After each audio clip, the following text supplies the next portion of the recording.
tardes, muchas gracias por su asistencia.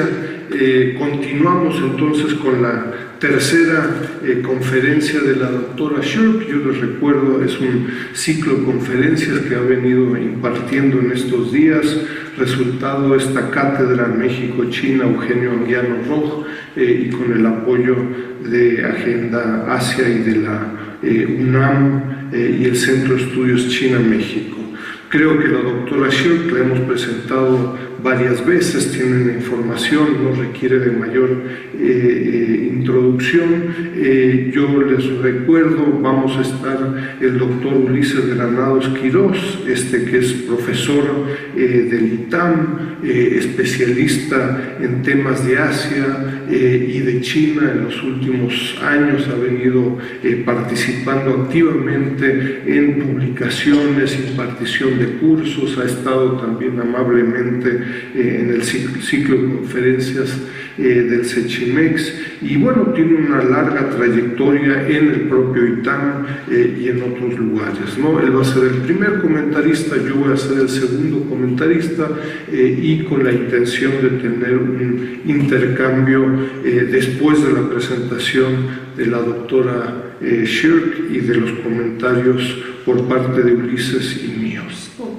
Entonces, muchas gracias. Dr. Susan Shirk, please. Well, thank you, and Enrique and all of the other people who've given me this great honor and opportunity to spend the week here in at the Mexico-China Center or the China-Mexico Center? China-Mexico Center, okay. I see. So it's a great opportunity, appreciate the support of Simone Levy and to make this possible. I've learned a lot during my week here, and I'm very grateful. So over the week, there are some people who've actually been with me every day. I see the faces in the audience, and I appreciate that. On Monday, I talked about the domestic political situation in China. On Wednesday, we talked about the linkage between domestic politics and foreign policy. And today I'm going to focus on U.S. policy toward China in light of the understanding that we have about how domestic politics in China impacts its actions in the world. I myself am a comparative politics scholar who had the opportunity to serve in government from 1997 to 2000 as the Deputy Assistant Secretary of State in the East Asia Bureau responsible for policy toward China. So I have obviously been very concerned about U.S. policy toward China and toward the goal of maintaining a constructive and cooperative relationship between these two powerful countries. As China rises in power, the United States has been the kind of global incumbent power for quite some time, and how we can make sure that this period of what international relations experts call power transition can be achieved peacefully and to the mutual benefit of the people of the two countries and actually the people of the world. Because a hostile relationship between the United States and China, a kind of new Cold War, or even worse, an actual military confrontation would really be catastrophic. These are two nuclear powers. They play a very important role in the global economy. And so the stakes are very high in the management of these two countries. So even before the Trump election, I'm going to speak at the end a little bit about the Trump effect on the relationship, but frankly speaking, most of what anyone can say at this point is speculation. So, as a social scientist, I'm not too interested in speculation, but I will turn to it at the end. But now I'd like to tell you about the debate that's underway in the United States about China policy. So, China hands like me, who have spent their lives trying to build a cooperative relationship between the US and China, are quite worried because there is increasing tension between the two countries. Relations between the two are definitely more competitive, more tense than when I served in government in 97 to 2000. The tension is particularly acute over issues related to the Asian region. Our planes and ships are rubbing up against one another in the South China Sea with the risk of inadvertent military escalation. We see Asia dividing into two Cold War blocs. The United States, together with its allies, Japan, South Korea, Thailand, Philippines, Australia, New Zealand, as well as friends like Vietnam, Indonesia, Malaysia. And China, the other bloc, is what? China, North Korea, Russia, and, say, Cambodia and Laos. So, and I know that this is not China's interests, its own national security interests. I have heard Chinese diplomats and foreign policy scholars say many times that one important aim of Chinese Asia policy is to prevent the emergence of two hostile blocs. So, but unfortunately, we see that pattern emerging today. Back in the 1990s, when I wrote my book, China, Fragile Superpower, there was only one conceivable scenario for war between the US and China in the Taiwan Strait. But now there are four, including conflicting maritime sovereignty claims in the South China Sea, conflict between China and Japan over the islands in the East China Sea, and the violent collapse of North Korea. We can imagine in each of these scenarios, I assure you that I do not see the probabilities as high, but there is, this is what we call a low probability, high impact event. If something like this happened, it would be really terrible. The other thing we see is that both sides are emphasizing the differences in our political systems and values. Especially, I have to say, the Chinese side is emphasizing this. We used to say that US-China relations are completely different from US-Soviet relations during the Cold War, because there's no global contest for ideological hegemony, no fight between communism and capitalist democracy, as there was during the Cold War. And of course, the other big difference is the US and the Soviet Union had very little economic trade and cross-investment during the Cold War. But nowadays, I have to say that the Chinese leader is stirring up fears of Western subversion against China. American efforts to subvert Communist Party rule in China through Western society and civil society organizations. And on the US side, although I think we do a pretty good job of not talking a lot about ideological or value differences. Certainly under the Obama administration, they were played way, way down.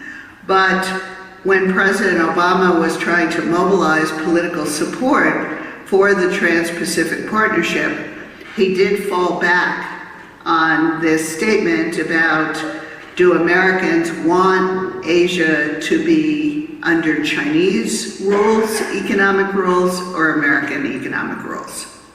So he was framing it in this kind of somewhat ideological, at least competitive context. And all of us Asia hands, including those people in the government, really were very unhappy that President Obama campaigned for the TPP in the United States in that way. We thought he was jeopardizing U.S.-China relations in order to get support for TPP, because TPP was not intended to be excluding China or hostile to China. In fact, you know, we had high hopes that if we could get TPP, we could gradually bring China into TPP. And there are many people in China who also saw it that way, because they saw that this could be very helpful to motivate domestic market reforms, the next stage of market reforms in China, that kind of goal, that kind of positive international pressure could be helpful to the reform drive inside China, just as China's trying to join World Trade Organization played that kind of role. You know, sometimes we use the Japanese term gaiatsu, which means foreign pressure, to talk about how foreign pressure can be constructive and helpful in motivating domestic reforms. So, but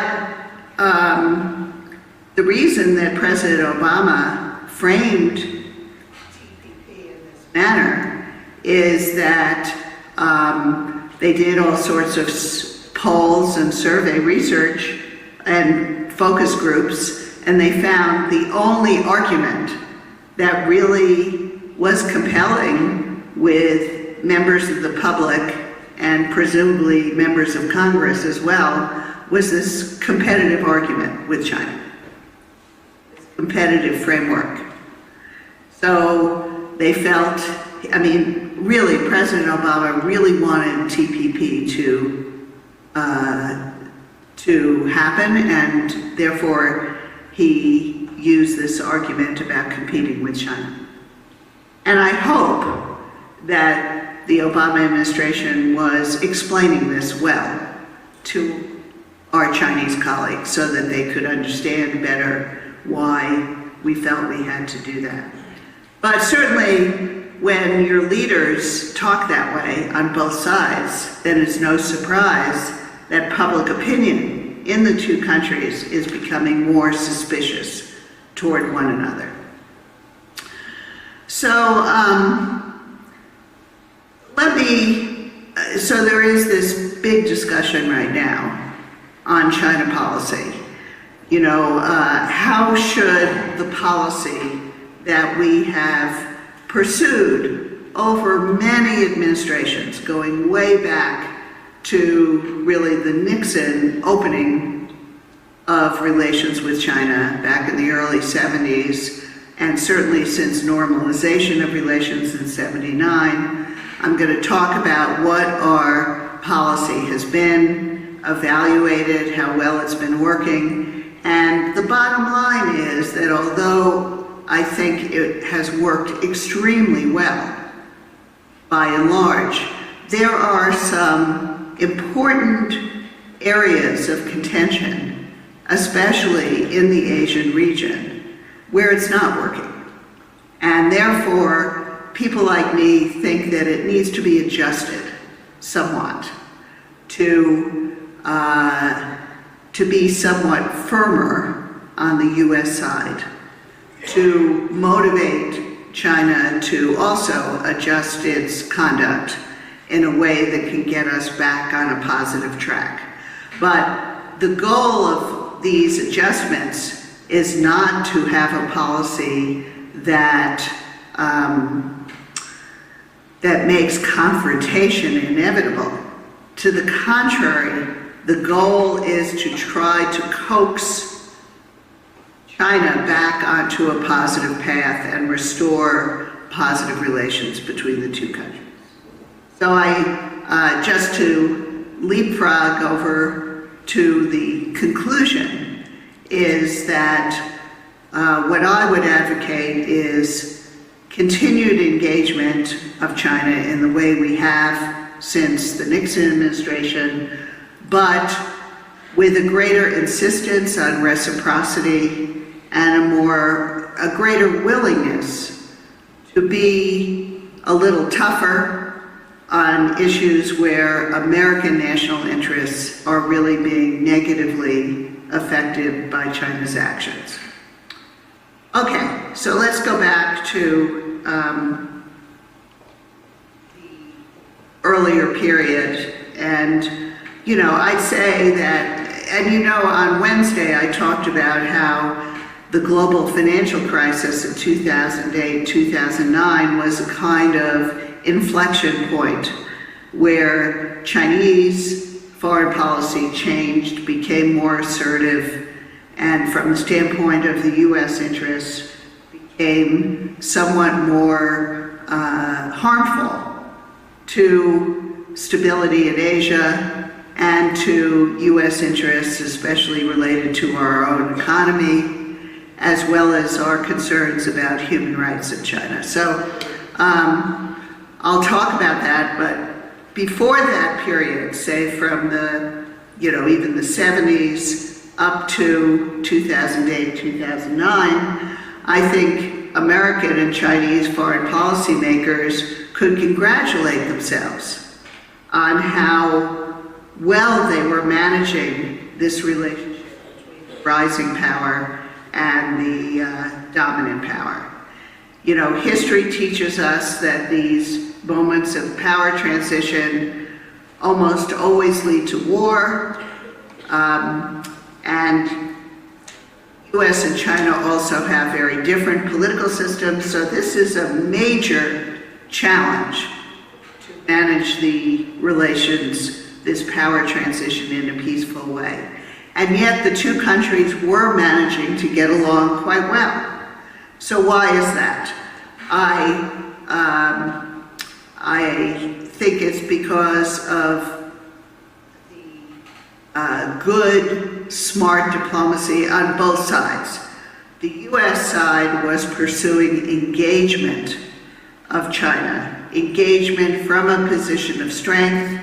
The Chinese side was pursuing this reassurance strategy that I talked about on Wednesday, designed to reassure the United States and its neighbors in Asia and other countries that although it was becoming economically and militarily more powerful, its intentions were friendly, were benign, and were not intended to harm the interests of other countries, that it was not a threat.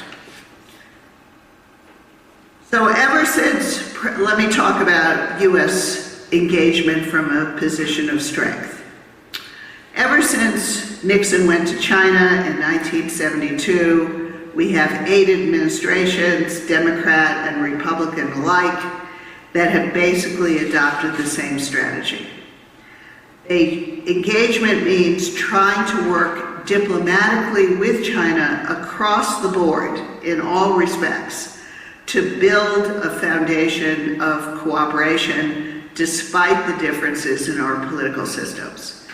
The goal was to encourage China to rise peacefully, to become a responsible member of the international community as it improved its capabilities, to welcome China with a seat at the table in all global and regional organizations, and in fact, not just give China a seat at the table, but in fact, I would argue that the US was sponsoring China's membership, active participation, and even playing something of a leadership role in all of these institutions.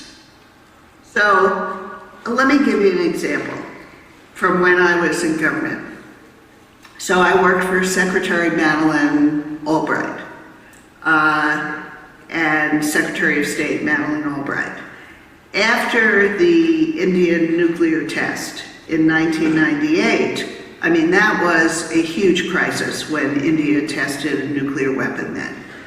It shattered the global nuclear non-proliferation regime. It wasn't that a nuclear India was necessarily a threat to the United States, but you know, the United States doesn't just care about its own national security interests, it cares about the preservation of a peaceful global order, and an Indian nuclear test was a crisis from that perspective.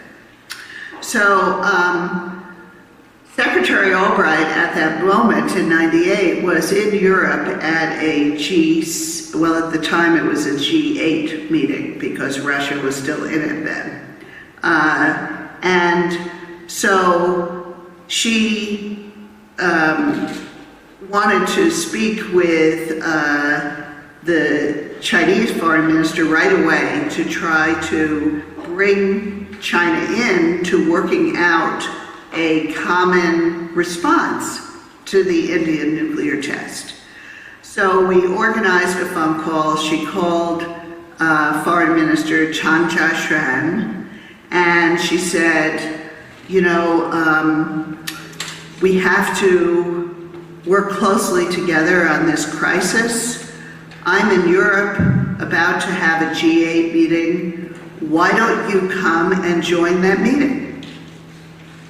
And by the way, background to that is that we had been thinking for some time in the Clinton administration about trying to encourage China to join the G8 because of its increasing significance in the global economy and the whole global order.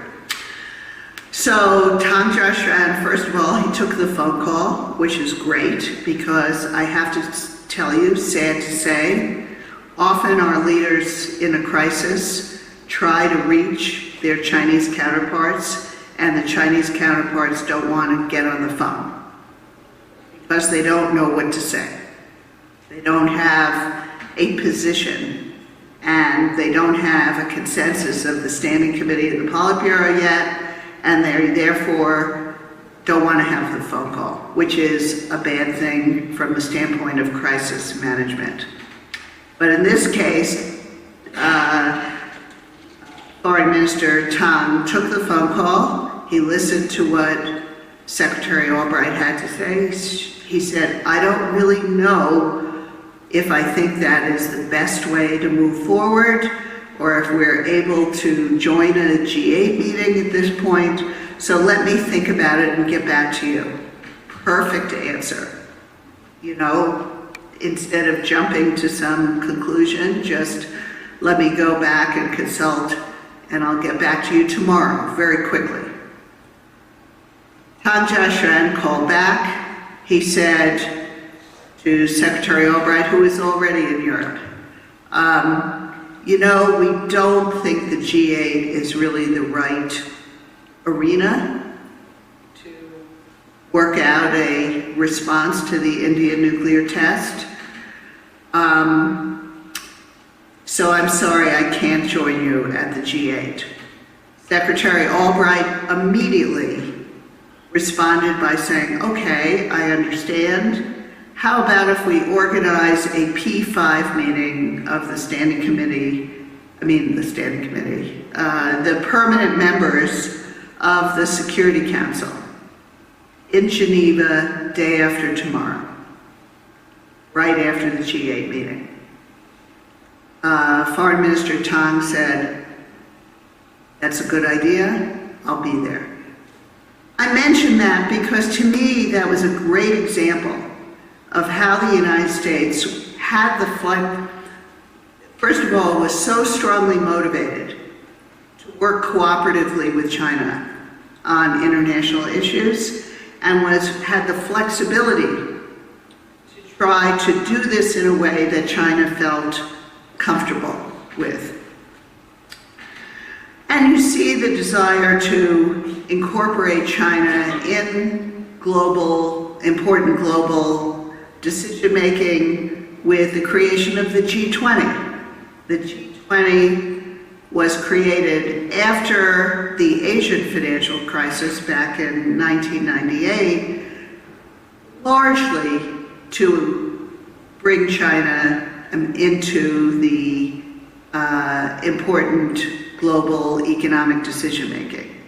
And of course, the G20 became even more significant after the global financial crisis.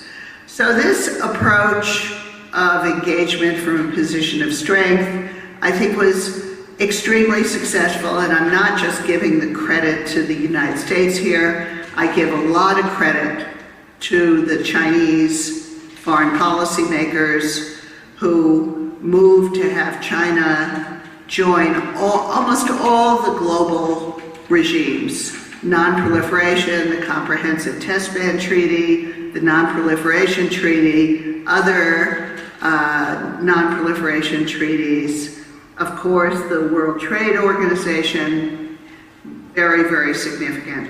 So I'd say engagement with China was by and large a great success. It helped reinforce China's economic reforms and opening to the world economy, helped improve the livelihood of the Chinese people, create new business opportunities for international businesses and consumers, and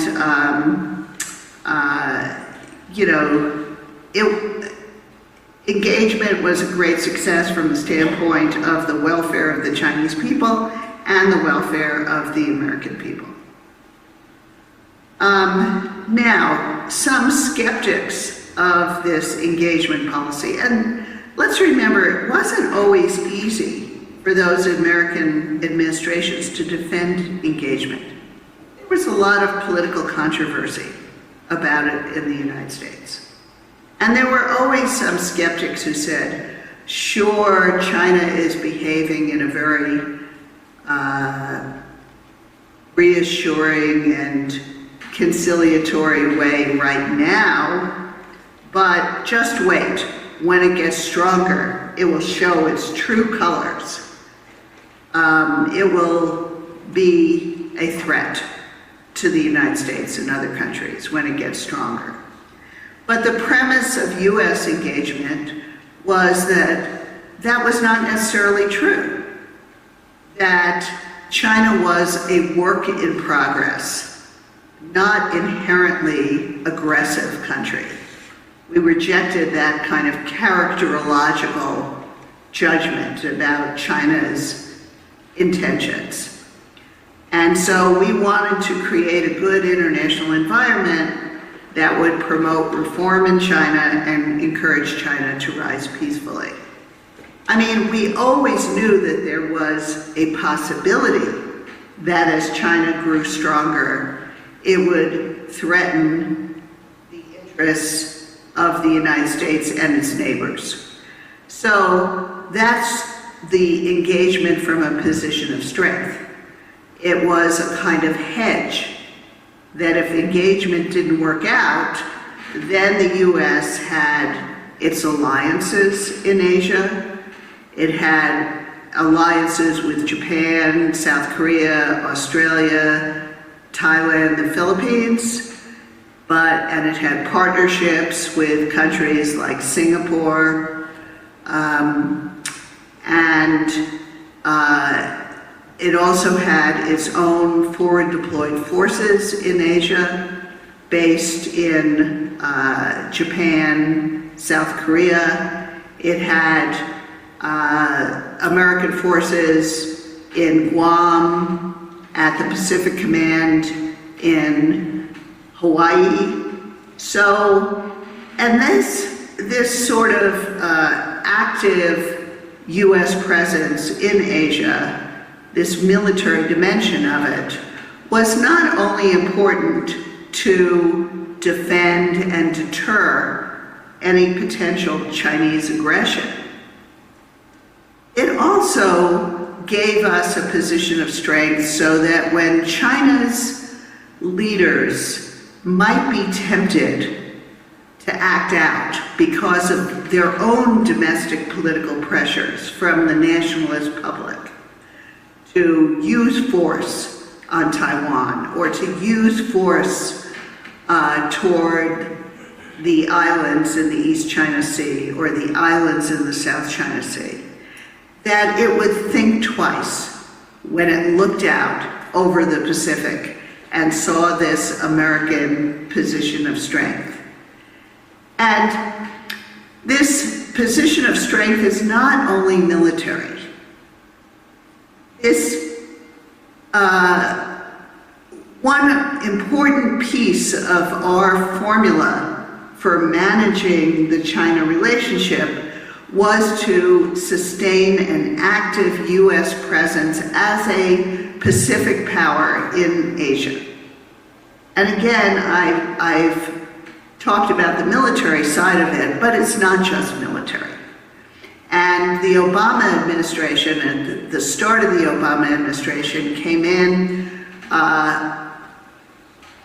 pursuing what they called a rebalance strategy or pivot to Asia, which is a policy that would increase our active presence in Asia across the board, diplomatically, including participating in Asian multilateral institutions, more than we had previously. And we, for example, we created a U.S. ambassador to ASEAN based in Jakarta, and really ramped up our diplomatic and economic engagement with Southeast Asia, which had been a weak spot of U.S. diplomacy in the past. So economically, diplomatically, as well as militarily, paying more attention to Asia. And one part of it was to just get our senior officials out to the region more often, because I can tell you it is a long and arduous journey from Washington to Beijing or Tokyo or Singapore. And whereas our senior officials jump over to Asia or come to Mexico for one meeting and go back home and they are almost back in time for dinner that day, to go to Asia is a major time commitment. And a commitment in terms of your own physical constitution. So therefore, one of the things we did is we got President Obama, our Secretary of State, Secretary Clinton's first foreign trip was to Asia.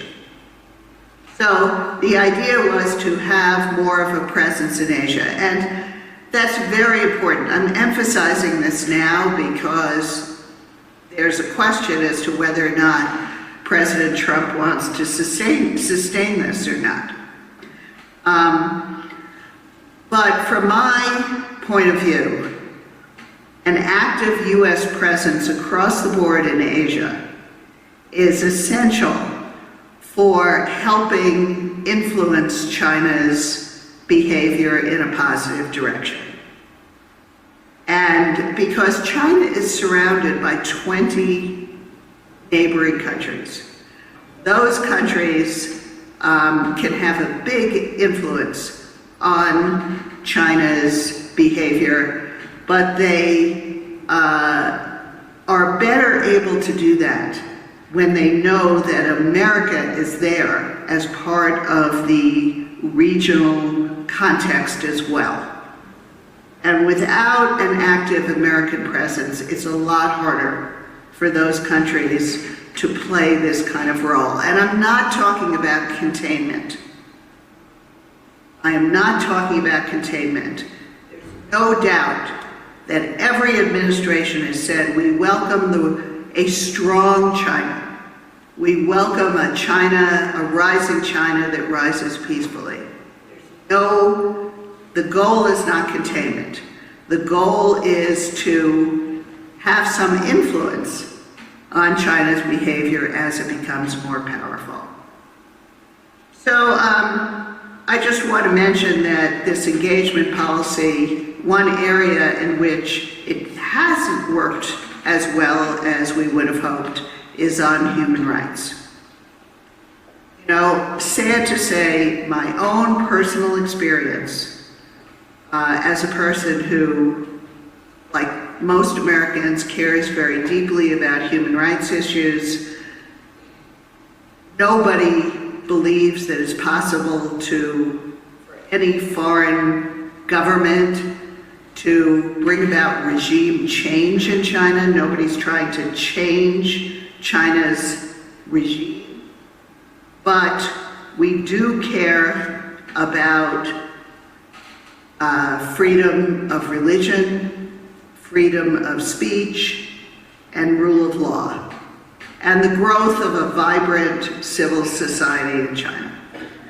You know, the way I often put it to my Chinese friends is that no one, certainly I, do not expect China to become a democracy overnight.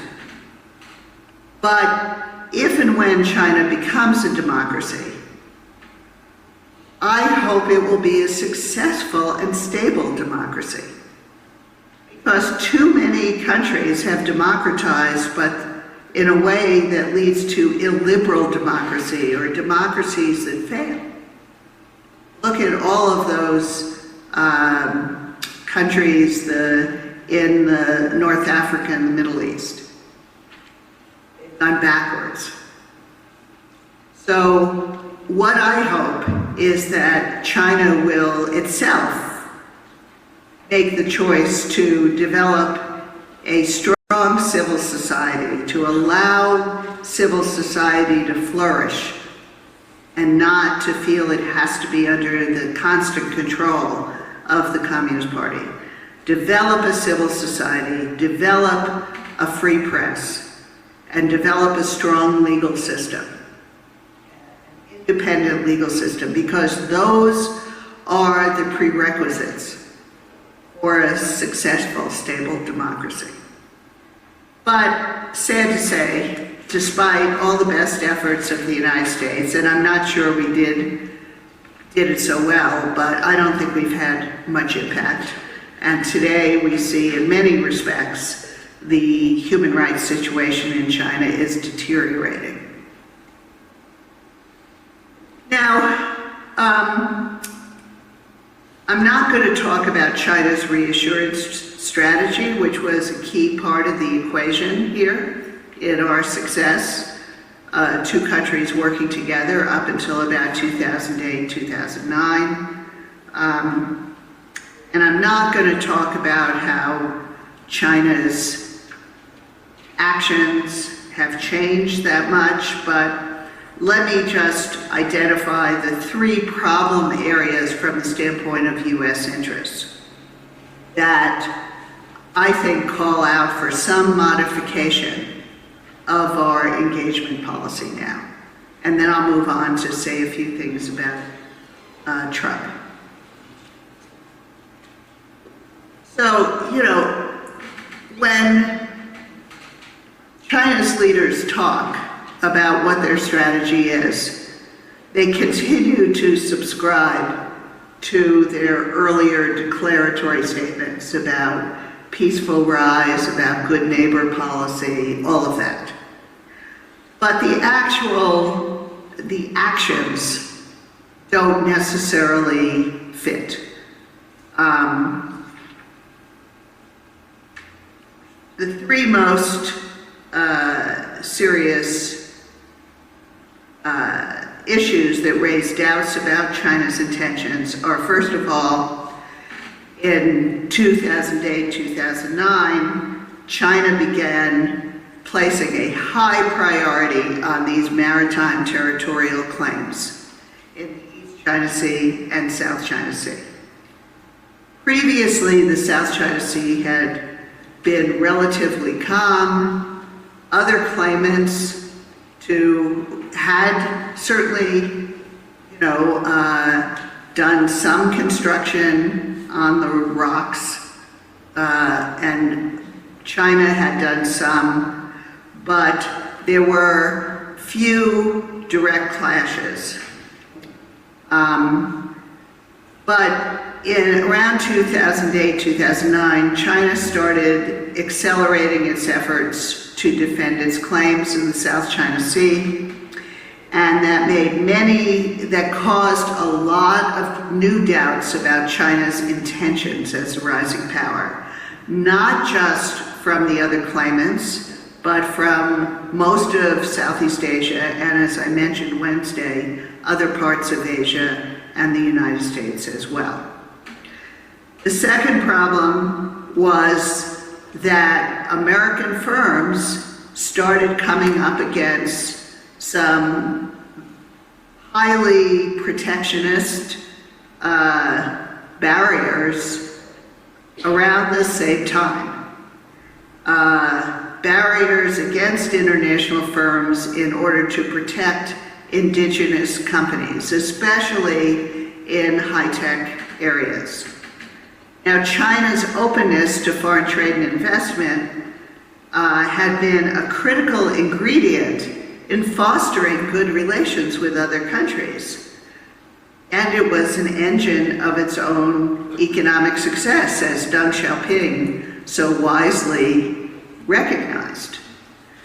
But over the past decade, Beijing has endangered this synergy by exploiting its market power through pressure on foreign firms to transfer their technology as a condition of market entry. Foreign firms are now required to locate their servers on the mainland, hand over access to code and other key technologies to the Chinese government, even as they confront a number of unclear and overlapping regulations, including those covering mergers and acquisitions under the anti-monopoly law that have been utilized to penalize, that effectively penalize international firms. And then there's this cyber theft of commercial and technological secrets of firms, not of governments, of firms, that deepened concerns that the Chinese state-led economic system, because despite all of this progress in economic reforms, nowadays the state-owned enterprises and the state-led industrial policy are still centrally important in the Chinese economy, and it was becoming increasingly rigged against foreign firms. So this was a big problem for the United States in terms of sustaining a policy of engagement, because our multinational companies have been a key political constituency for engaging China. And when they become frustrated, disillusioned, disaffected from China, they call on Washington to get tougher on their behalf. And we see the same thing happening with European firms. You heard Angela Merkel go to China asking, even though Germany really wants to attract, like most European countries, wants to attract more Chinese investment, she talked a pretty tough talk about the need for reciprocity and the need to preserve market access for German firms in China. And I went to South Korea recently. South Korean firms have the same complaints. So this is one area where I think we need to find new tools to be firmer, to try to prevent China from harming the interests of the U.S. economy.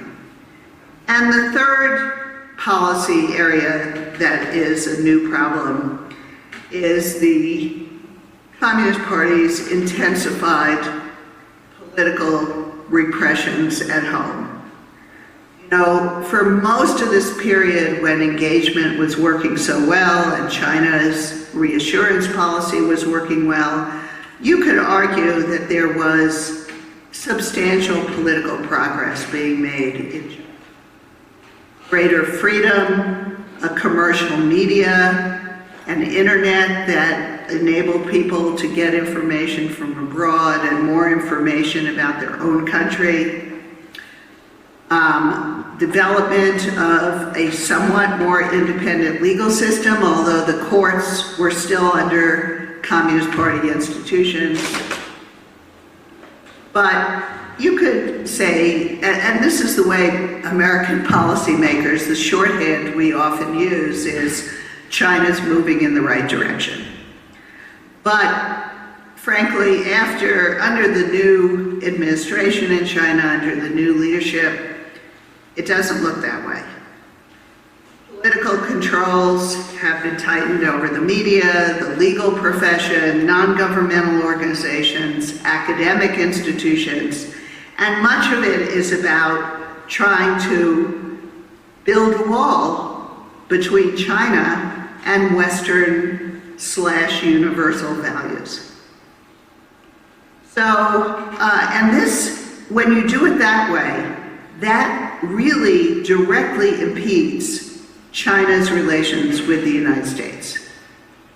You hear a lot more talk about the threat of hostile foreign forces, and it's poisoning the atmosphere between China and the United States in a very damaging way.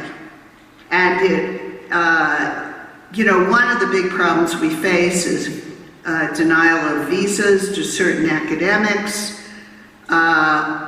visas to Chinese journalists at certain publications because China thinks they're too critical of Chinese government and Chinese policy.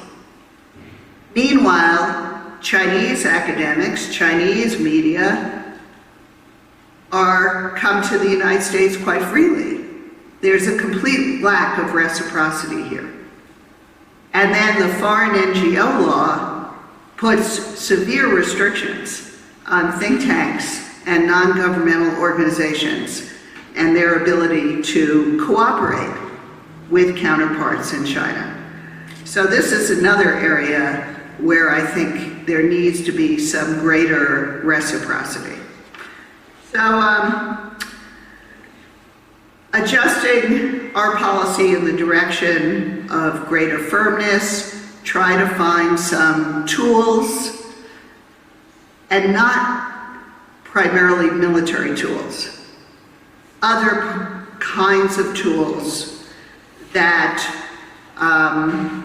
and by the way, utilizing some of these tools might actually be harmful to U.S. itself.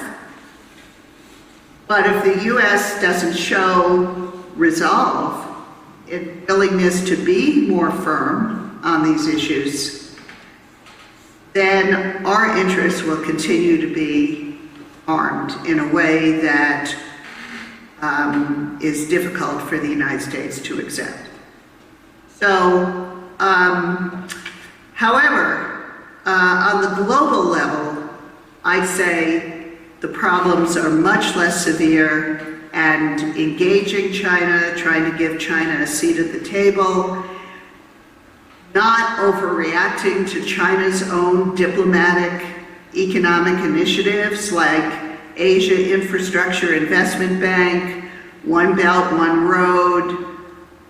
You know, if China is taking economic, diplomatic efforts that are welcomed by other countries, that benefit other countries, and at the same time help China realize its ambitions for greater international respect, I say fine. I say great. I'd much rather have China realize its ambitions in that way than through arms buildups, arms races, and military confrontation.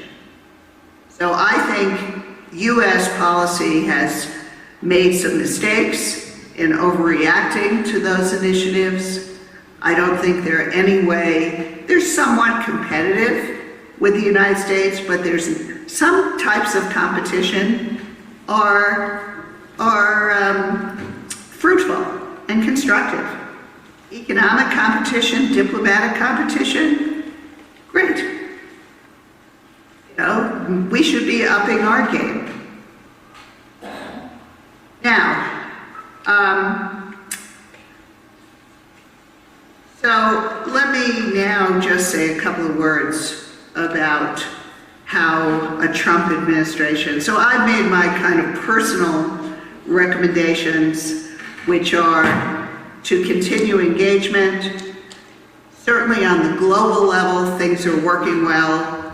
Basically just do more of the same and actually get China to contribute more to global public goods. Regionally, I think, and on the business side, commercial side, we need to find some new tools to try to influence China's behavior and get us back on a positive path. Not containment, not over-rely on military signaling of resolve, but try to find some other methods, and it's hard.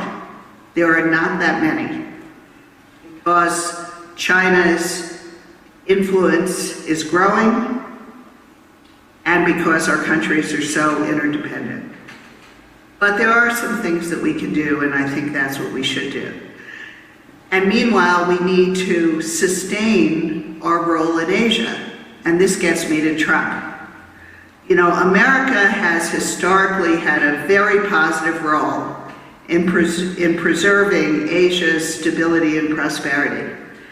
And if Donald Trump decides to reduce that presence, if he tears up the rebalance, if he tries to renegotiate our alliances, you know, and doesn't appreciate the value to America of those alliances, he will severely reduce our ability to positively influence China's own actions. And then China will be left with having to restrain itself.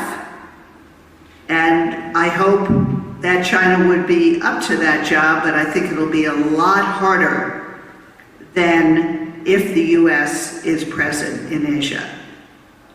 I mentioned I quoted a Chinese scholar on Wednesday who said that if Donald Trump decides to kind of withdraw from Asia, then this could be a risk to China, because China's foreign policy prudence, he says, has diminished in recent years.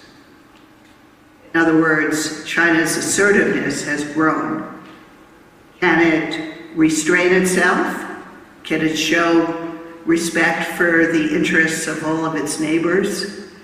I hope so, in which case it may turn out fine without a U.S. presence. But I think the risks are high from that. And of course, the other area that's dangerous is the trade, the possibility of a trade war.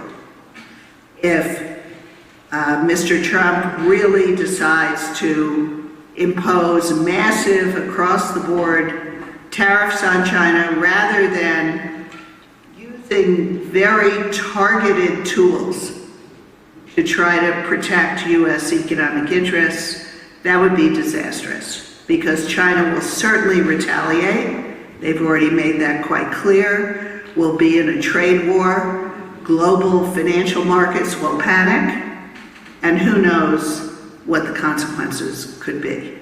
So, you know, it seems crazy. The ideas seemed crazy to me during the campaign. They seem crazy to me now. But we don't yet know,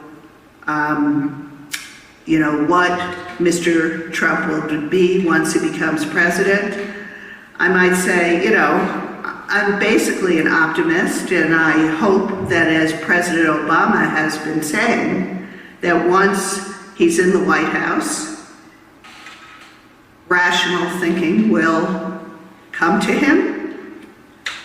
But I have to say that this is a man who's, what, 71 years old, and he's, up until now, not shown much ability to engage in that kind of rational thinking or to learn from the advice of others.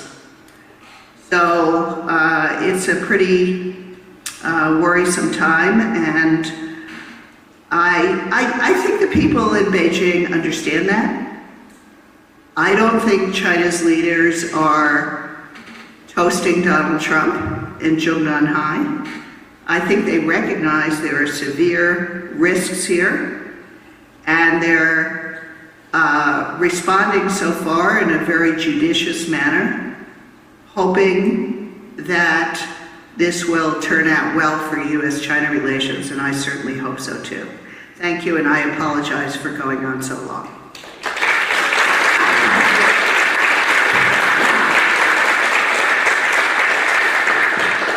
Thank you very much, and then we will start with the comments. Thank you very much, Enrique. It's a pleasure. Thank you for inviting me to comment this presentation of Dr. Shirk. I concur. I will try to be very brief, no more than 10 minutes. I concur with this evaluation that high stakes are here between the U.S. and China relationship. I think I really do believe that the G2 relationship is maybe the most important relationship now at the global stage. The benefit should be for both countries from this year in the future with the Donald Trump administration. I also I understand that there's a shared worry in the U.S. policy making process on the division within the Asian states over the Chinese attitudes in the region. These scenarios that Dr. Shirk mentioned, especially the South China Sea, the China-Japan relationship, and the situation, the humanitarian and political situation in North Korea are three hotspots very important to follow, not only by the U.S. but for many countries, especially Asian countries over there. I think there are many points here to comment. First, on the TPP, I would say that the TPP as a vehicle for the future architecture, trade architecture in the region, with China as a would-be participant. I don't know whether this is a discourse well received and even accepted by the Chinese political establishment. So these questions that how the Chinese political establishment received the negotiations and the prospect of the TPP. Of course, now it's very improbable that the TPP as it was discussed and negotiated has any future at all. But China has had their own proposals, the RCEP, and also they have proposed since 2014 this study of Asia-Pacific free trade area. So they have their own ideas on how the TPP is just only one path towards integration, trade integration. why the U.S. policy in China currently is not working, as you mentioned. So important thing here is what should be the implication for that. You mentioned that engagement has been the policy for the last almost 20 years, since 1993. I think there should be some space for some adjustment on the three areas that you mentioned. I would like to point out from my own notes that perception of threat is very important. But not only capacity, but also perception of threat. During the 1990s, the Chinese perception of threat to its national security, focused especially on the U.S., had to do with territorial integrity, the Taiwan-U.S. relationship, the Dalai Lama, several visits to the U.S., and also you mentioned that Chinese prestige in the international arena might be in harm, about food security, about piracy, trade piracy, etc., etc. So perception is very important from the U.S. side and from the Chinese side. So at the global stage, how well the U.S. is bringing China as a responsible stakeholder in the international community? Well, I must say that in the area of international security, especially in North Korea, I think the U.S. has had mixed results, because now the six-party talks have been stalled since 2009. From 2004 to 2009, there were some advances, but after that, and coinciding with the President Obama administrations, we haven't seen any kind of progress on that. On the regional trade architecture, I already mentioned that the TPP might be perceived by many Chinese scholars as a proposal excluding China, but now things might be changing. So the U.S., how the U.S. bring China as a responsible stakeholder in the area of regional trade architecture, and also speaking about the international financial system, I think there are these mixed results also. There are some positive results. Now, everybody knows that the yuan, the Chinese yuan, is a member of the special draw rights basket within the IMF. And you mentioned their own proposal, the Asian Infrastructure Investment Bank, led by China, I think. This is a very interesting project. 57 countries join already, and there might be some kind of discussion on how to, maybe the US might join in the future. Some other countries already expressed their intention. On Chinese maritime policy towards the South China Sea, I think the evaluation of a US policy towards China on that topic is really very controversial. I might say it might be negative, because it has been a total opposition by Beijing. So things are getting much more contending in the area. The U.S. has already, the U.S. Navy have already engaged in two FONOP operations in the area, in the Spratlys and the Paracel Islands. So at the global stage, U.S. bringing China into as a responsive, constructive actor in the international community, I think the results are mixed now. I would like to say that, and I would like your opinion on that. What about the bilateral relationship within the strategic and economic dialogue? The U.S.-China SMED. This year in June, it was held the 8th annual meeting, and many areas were agreed. But I think there are still some friction. The trade side, on the economic side, for instance, the overcapacity, complaining on overcapacity of steel marketing by China.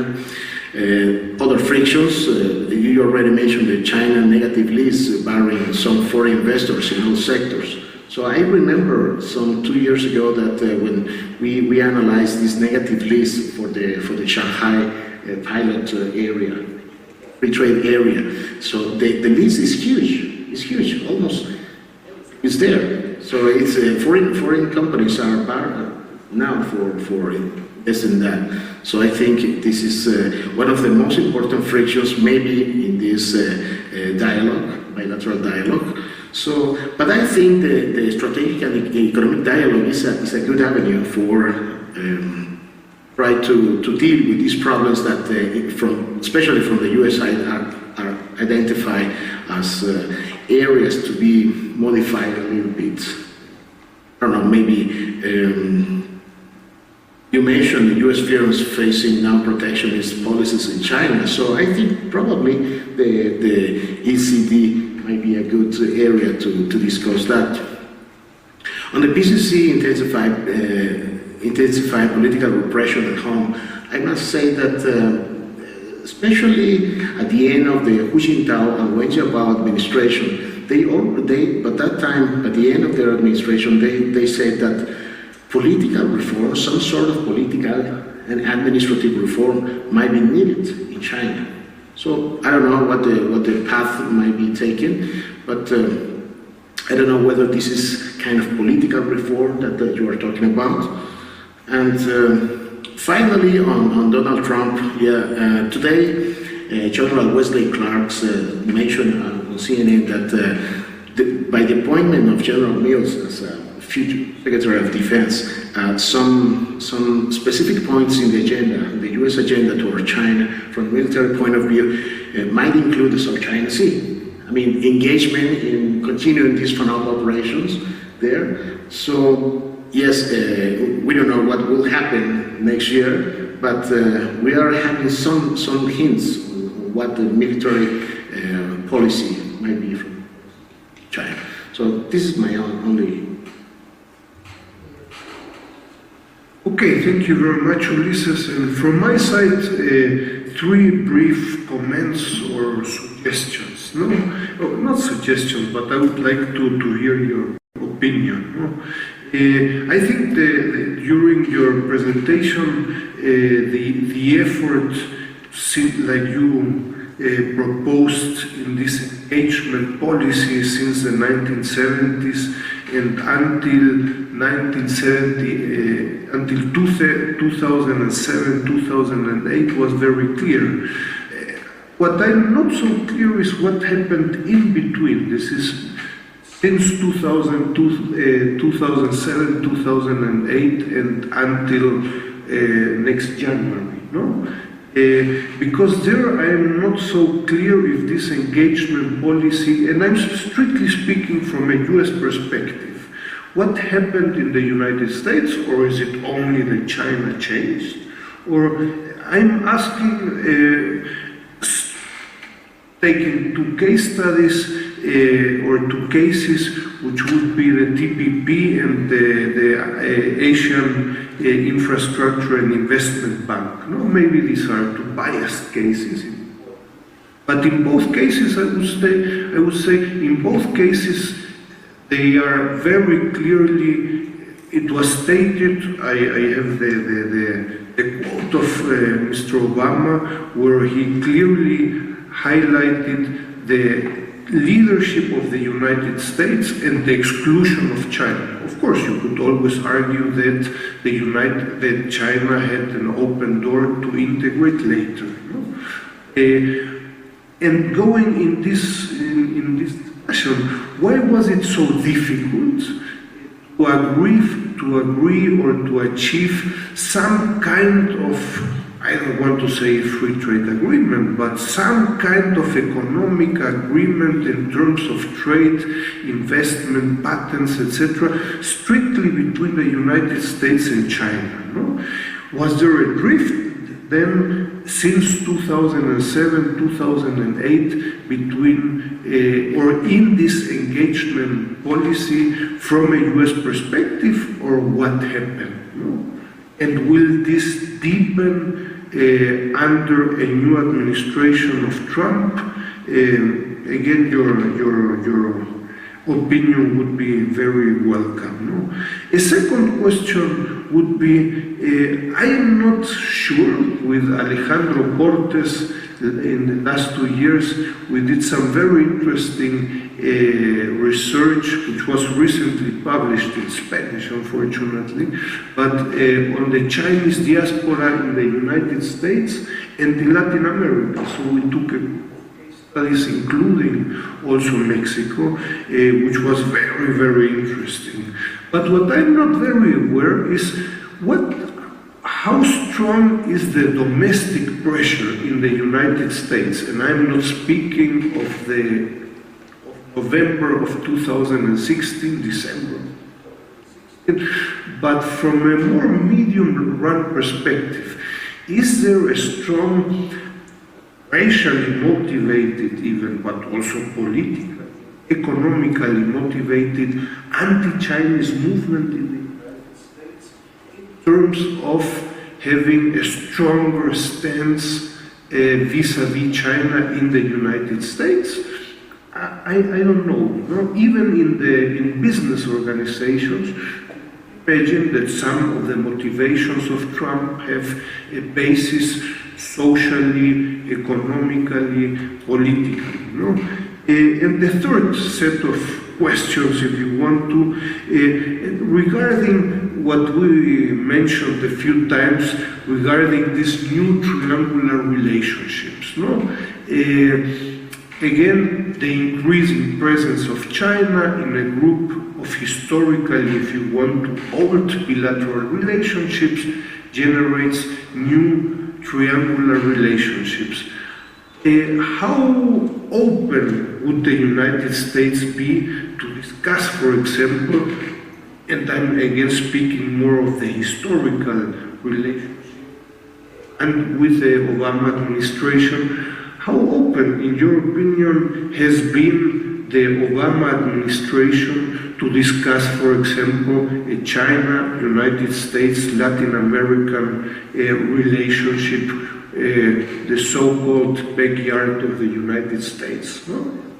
China has been always very clear, saying we respect this bilateral relationship and we do not want to get into this bilateral relationship. However, the presence of China in terms of trade, in terms of foreign direct investments, in terms of infrastructure, and as you proposed also, this will very probably intensify, and in the future also probably in terms of military cooperation, even of bases. In Argentina this is being discussed, etc.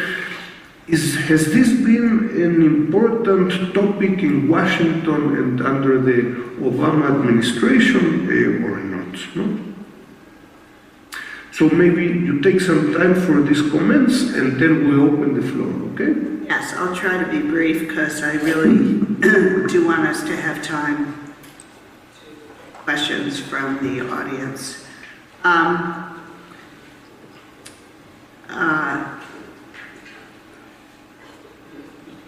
Talked about a lot of different things, so I'm just going to pick a couple of points. On South China Sea, the freedom of navigation operations of our ships are really about preserving the international law that gives freedom of navigation through waters. What happened in the Obama administration, in my opinion, is they got mixed up with military signaling of deterrence to China and reassuring Southeast Asian countries. So we did some, what I thought were really stupid things like, having high-level officials go along on those operations, or having CNN journalists, in the flyovers and stuff. I mean, really, FONOPs should be not publicized. They're about international law. They're not about signaling, and it got very mixed up, very confusing signals. So I hope that the next administration will continue to do the FONOPs, but in a much lower key way.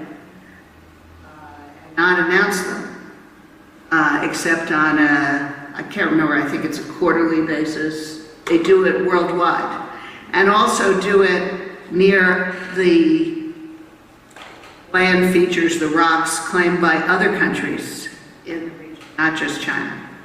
Because this issue has started to loom too large and create U.S.-China rivalry. And it shouldn't be there. Now, I hear Chinese friends say, oh, America, just give China some space. Why don't you be realistic? China's a rising power. Give China space in Asia. Well, I believe that it's right that we need to accommodate to China's rise and not just stand pat with the way we've been doing things forever, but give China space means give China the ability to turn the South China Sea into a Chinese lake. Now, I don't think that is, I think the international law has been made quite clear that China's so-called historical claims really have no status in international law.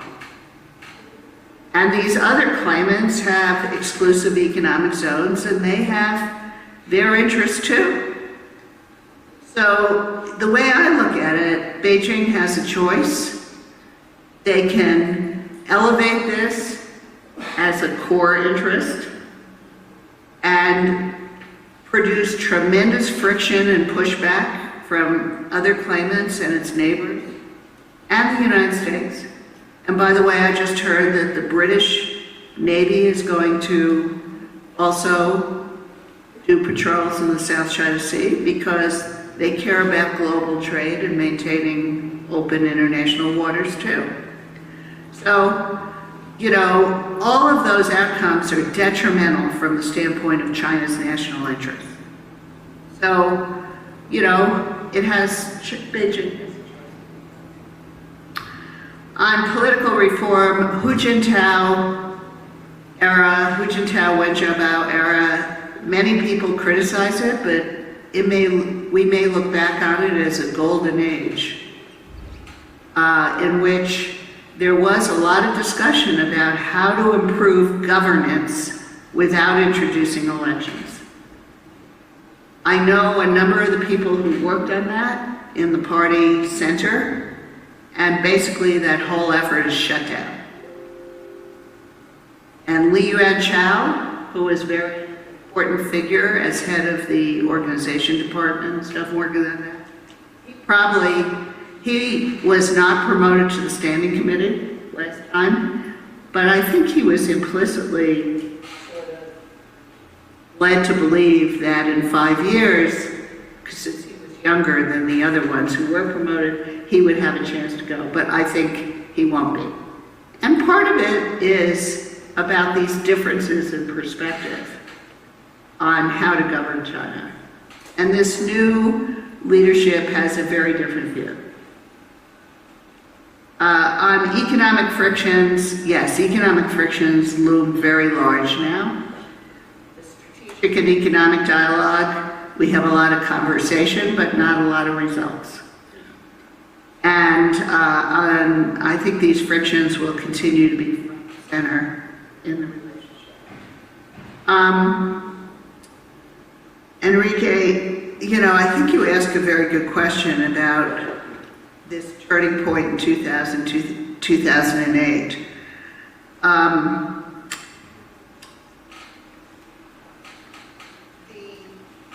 I think it was primarily that China changed. On the US side, the start of the Obama administration, Obama goes to China in 2009. He wants to carry out the rebalance strategy, but he wants to do it while maintaining a close engagement with China. And that was not a good visit. Chinese wouldn't let him speak directly to the Chinese people with televised speech, whereas previous presidents had. In my opinion, China made a bunch of foreign policy mistakes. And we made mistakes too. And you point out on Asia Infrastructure Investment Bank, that was a huge mistake of the US to treat it as a threat to our interests, to try to discourage other countries from joining. It was a stupid approach on the part of the United States. And it was, I mean, there's a backstory about who did it and all that, but the fact of the matter is I've identified some Chinese mistakes. This was a US mistake. And TPP wasn't so much a US mistake as a kind of driven by domestic politics. And, you know, the door was always open to China, but I can understand why people would view it as an anti-China. It was not intended that way. Is there an anti-Chinese movement in the United States that's against, for example, the Chinese diaspora in the United States? Absolutely not. Absolutely not. The Asian Americans are the most successful immigrant group in the United States, and they, what did we say? 83% voted Democratic in the presidential election, and the Obama administration has tried to encourage that. And I don't think Asian Americans feel that much discrimination in the United States. But they're worried that they might under a Trump administration, which is probably why so many of them voted against Trump. And actually, American public opinion toward China, it's true that it has gotten worse, just like Chinese public opinion against the US has gotten worse. But US public opinion has, by and large, been evenly balanced, pro and anti-China. It's not really strongly anti-China. But it's getting, it's something to watch. It's a danger, for sure. And as to whether or not China, Latin America, US dialogues are something that Washington would be interested in doing, probably not that much. I mean, I think some of this is the way our government is organized, but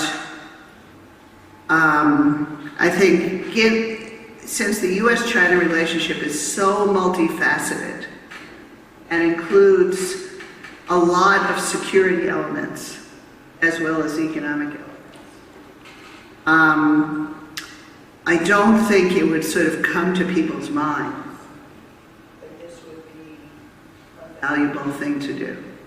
And I think it's an interesting thing to do on a track 2 basis, but I don't see that it would be a high priority at the official level. Thank you very much. We have then some time for questions. Please, whoever makes a question, be brief, give your name and your institutional affiliation. No? Juan, and then acá. Juan. Thank you very much. Good afternoon, Dr. Scher. Thank you for having you for these 3 days here at the UNAM. Well, we have talked about, you have talked about no containment policy, a rebalance about American and Chinese nationalism, that you prefer a Chinese that competes and, rather than gets into a war confrontation and, well, except for a trade war, if the case applies. But I have to comment about, well, I disagree with, on Wednesday they talked, one of the commentators said that there was an independence or an interdependence between China and the United States. And I certainly recall that you mentioned that there was an interdependence between China and the United States more on trade than on investment. I disagree a little bit with this statement, or especially... No, I mean, actually, I have to interrupt you before you go on, because there is Chinese investment to the United States has grown dramatically. So there is investment is part of interdependence. Okay, yes, that was what I was going. The question will be, who is the risker to whom? Because, you know, we talked when there was some conferences from former U.S. Secretary Tim Gardner with some of his colleagues, where he talks about the global savings law. You know, the Polish term coined by Chairman Bernanke from the Federal Reserve, called the global savings law, where, you know, China had this surplus in their account, in their current account, and they had 900 billion that was spent on the acquisition of U.S. Treasury securities and agency debt, and 600 billion was the best, what came from other parts of Asia and so on and so forth.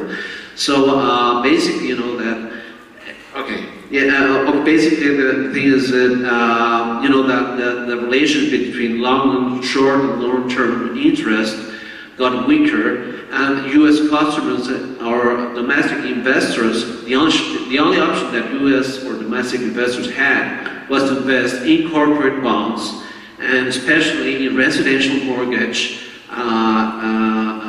backed securities. And we know all the story about this, the housing crisis.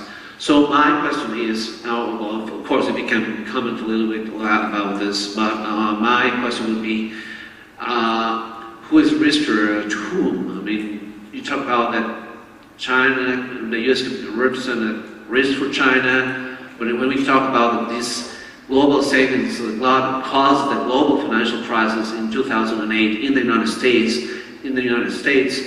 I mean, I think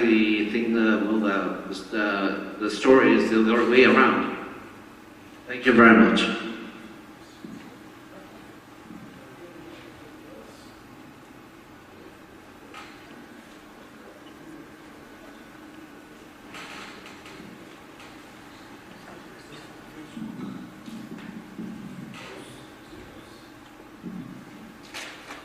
Thank you very much. I'm very concerned about the military question, and I know that there is a revolution in military affairs, and China now is developing missiles that are going faster and reaching longer distance, these air missiles. And I think and I hope that China is going to follow the policy of how to treat the tiger out of the pond, and they're not going to make war, I hope. But there is something that I read yesterday that was of this new Secretary of Defense, the so-called Mad Dog, Mattis, or monk, warrior monk, or cows, which is Marin. And I told us it's a speculation, but what's your opinion about the military, the super hawks? They want to do all the time war. It's not only the trade war. So if you can give your opinion about that. Thank you very much.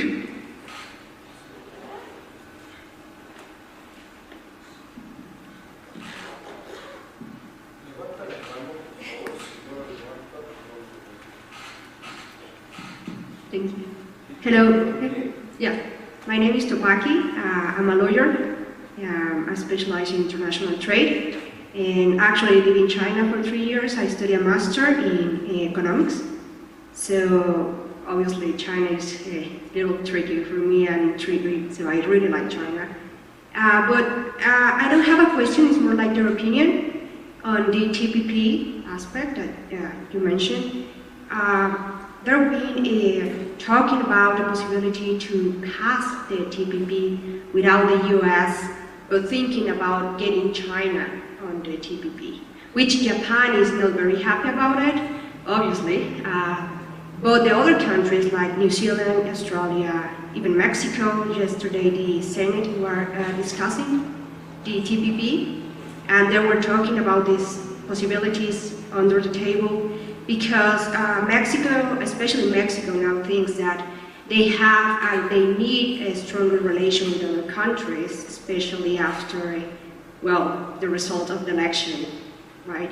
So I'm not sure if China would like to get into this agreement with all these countries in Asia, but maybe you have another opinion, or maybe it's the same opinion.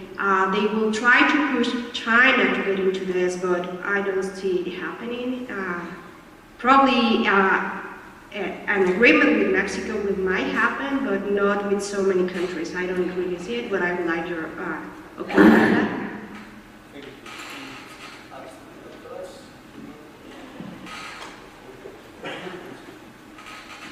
Thank you very much. My name is Mauricio de Anda.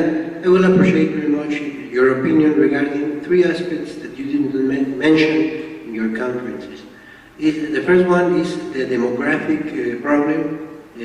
How big is it because of the one-child policy many years ago? The second one is the so-called space economy, which is demanding a lot of resources. Many of the leading economies are investing a lot in satellites, networks, GPS. How advanced is China? And the third one is... Could you just say? What? Space economy.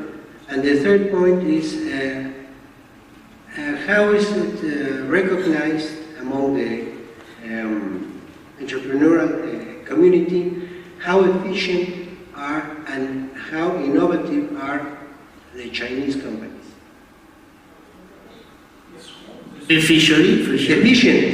Efficient and innovative are the Chinese companies.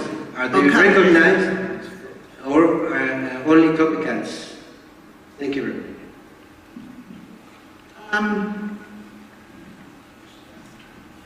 Okay, on the macro financial relationship between the U.S. and China and the contribution that Chinese purchases of government bonds enabled interest rates to stay low in the United States, which in turn enabled America to live beyond its means by spending too much, not saving enough, buying houses with mortgages they couldn't afford. All of that is true. And these, but it's, you know, that was the one feature that did certainly impact the global financial crisis by the crash of the American financial system. But, you know, it's hard to blame that on China because we live beyond our, you know, it's our own fault that we did that. Now, I was just reading this morning, in anticipation of a big stimulus in the US, you know, there's talk about finally raising interest rates after having them get so low at the Fed, raising interest rates which would reduce the global liquidity and and could make it hard for China actually to do all the infrastructure construction it wants to do on One Belt, One Road. So all of these things, we're all part of the same complex global economy. And it's certainly true that the U.S., a lot of people are very critical of the American Federal Reserve. What do you call it? Where we tried to stimulate our own economy, by easing, quantitative easing, which increased the liquidity and caused problems in other parts of the world, Europe, elsewhere. So all of these economies are interconnected. And that's actually a reason why better coordination among central banks would be desirable. And we did have this happen in the past, and we're probably due for another round of that, including China. And of course, there are discussions about this at the G20. But I actually still think it would be great to have China join the G7, a smaller group, and to have some of those discussions with the new G8 with China there too. Military superhawks, I don't know.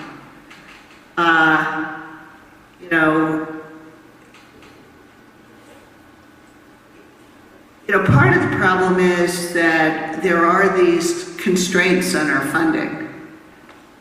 And I do think that Trump would like to spend more on a whole lot of things, including infrastructure, probably including military. He always describes what bad shape it's in and everything. But meanwhile, you have Republicans in Congress who don't want to spend on anything. How will that work out? So don't assume that because we have a Republican Senate, Republican House of Representatives, and a Republican President, that they're on the same page at all. And how it all shakes out is hard to say. And I think that will be a constraint on developing new weapon systems, although, the U.S. pretty much, Republicans, Democrat, from one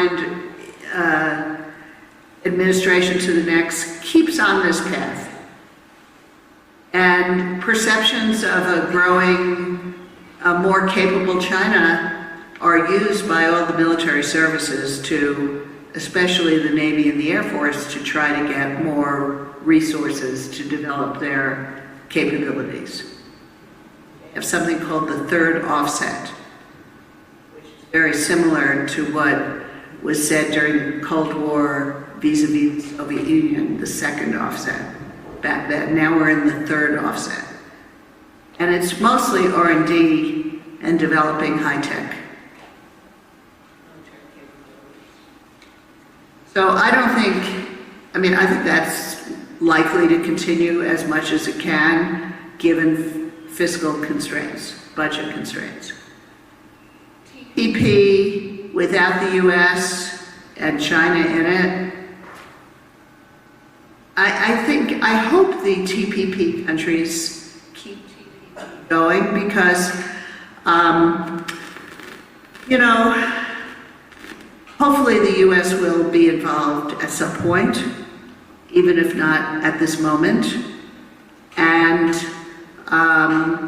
maybe there will be some benefit to those countries to still being part of TPP.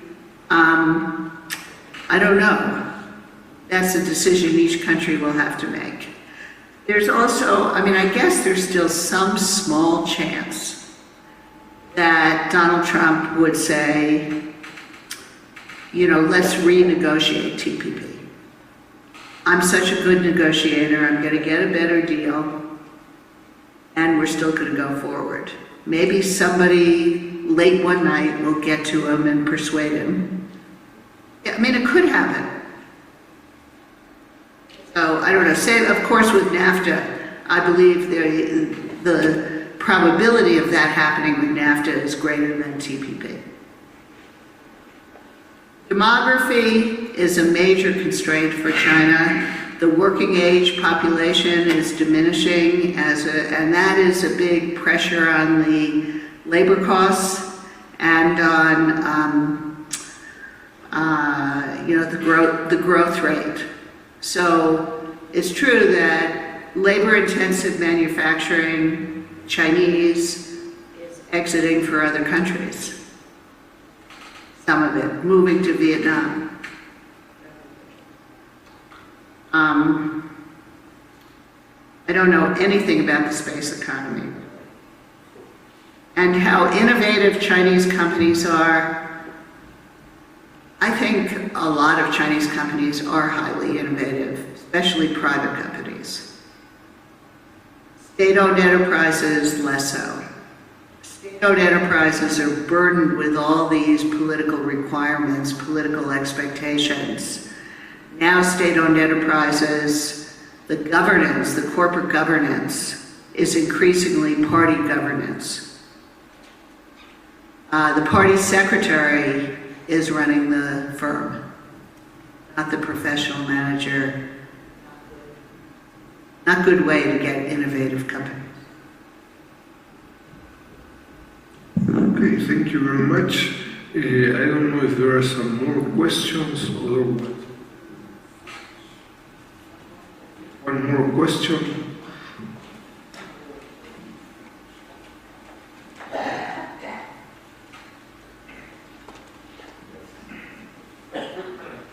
Hi, my name is Sandro Di Carreto. I want to congratulate the organizers of this very interesting event. I want to ask you about the maritime territorial claimings. And in this case, I think that I think that both parts, China and the US, the least expected outcome would be a direct confrontation military. And I don't think that international law is being as effective in this type of situations. Sorry, I didn't understand the subject you're talking about. Oh, I'm sorry, maritime territorial claims. Oh, in South China Sea in particular? Okay. Yeah, so my question is, so my question would be, if international law has proven to be not as effective in this type of previous situations, and if a military conflict is the least wanted scenario, what are the options in order to solve this? I think it's the most fragile situation in the whole systematic context. Thank you very much. One last question.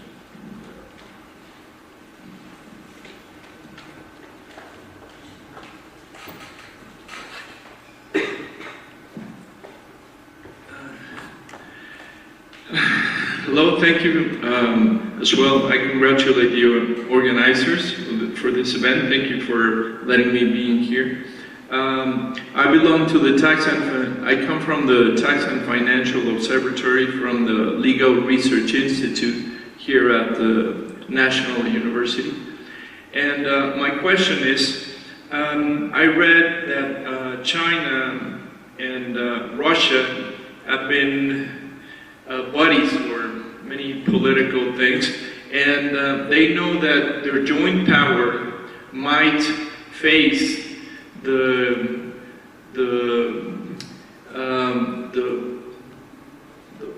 power of the U.S. That in conjunction, those two countries might become a sort of rivalry for the U.S. And in the article I read, they were talking about creating a new currency and stop using the dollar, and even offering this this currency for other interested countries as a backup for their international reserves, financial international reserves. So do you see this feasible in the near future? Do you see China and Russia getting together and launching their own currency and facing the dollar? As opposing the dollar? No? Okay, No. that's it. The renminbi, the Chinese currency, is increasingly used for trade. Yes. And But even that is now under tremendous pressure because of the downward pressure on the Chinese yuan and the fact that the exchange rate outside of China is different than the exchange rate inside China. So having this gradual increasing use of the renminbi internationally and creating these exchange centers outside of China is actually making a big problem for China right now. yes. And,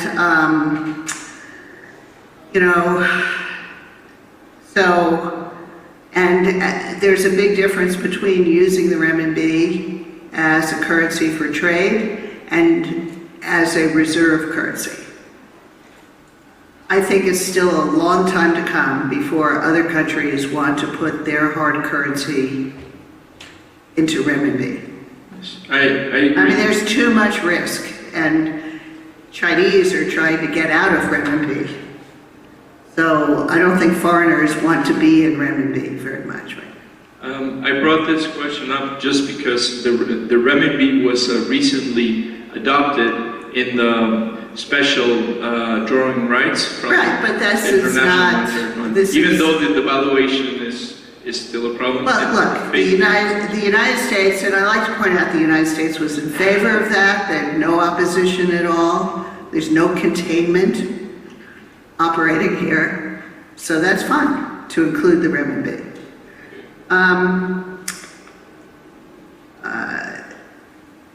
International law in the South China Sea, I think the Philippine move of taking China to the tribunal, the international tribunal that's associated with the UN on the law of the sea, was very, very important. I wish more countries would use international law to resolve these kinds of territorial differences that create tremendous risk, security risks to those countries, and most of the time these are purely symbolic issues. They don't really matter in a hard security or economic sense. And it's great to have international law to settle things, through arbitration. So, but China's leader decided China would not participate, didn't get a say in selecting the judges, didn't file any briefs, and then it lost big time. I think it made a strategic error in not participating. And I'm not saying it lost because it didn't participate, but because I'm not saying that the court was biased against China, which, by the way, propaganda inside China has been encouraging people to believe that it was very biased because the chief judge was Japanese and this kind of thing. I think this is all done in a highly professional manner by international judges. But and now the Chinese government has said they don't recognize the conclusions, and of course there is no enforcement.